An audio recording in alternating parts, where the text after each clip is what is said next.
সুগারের রোগীদের ফাঁদে ফেলার নতুন আবিষ্কার কি জানেন? চিনি ছাড়া বিস্কিট অর্থাৎ সুগার ফ্রি বিস্কিট। আপনারা একটুখানি বোঝার চেষ্টা করুন। সুগার ফ্রি বিস্কিটে চিনি ব্যবহার না করা হলেও তারা ময়দা, লবণ, তেল এবং বিভিন্ন কোকা পাউডার ব্যবহার করছে।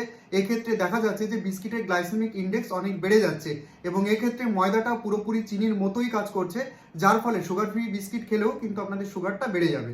এখন আবার দেখবেন বাজারে নতুন ফাঁদ পাতা হয়েছে, বিভিন্ন খাবারের গায়ে রিফাইন কথাটা অ্যাড করে। একটা কথা খুব ভালোভাবে মনে রাখবেন, যে খাবার যত বেশি রিফাইন সেই খাবারে তত বেশি বিষ রয়েছে। অনেকে আবার এরকমও আছে, দেখবেন নাটক করে বলে, আমি তো বাবা রিফাইন সুগার ছাড়া খেতে পারি না, রিফাইন তেল অর্থাৎ সাদা তেল ছাড়া আমার রান্না মুখে রোচেই না। আরে ভাই, আপনি যত রিফাইন খাবার খাচ্ছেন মনে রাখবেন তত বেশি বিষ আপনার শরীরে প্রবেশ করছে। সবজিতে ভেজাল, চালে ভেজাল, তেলে ভেজাল, চিনিতে ভেজাল, সমস্ত খাবারেই ভেজাল। আর এই ভেজাল খাবারগুলো খেয়েই আমাদের কিন্তু প্রত্যেকের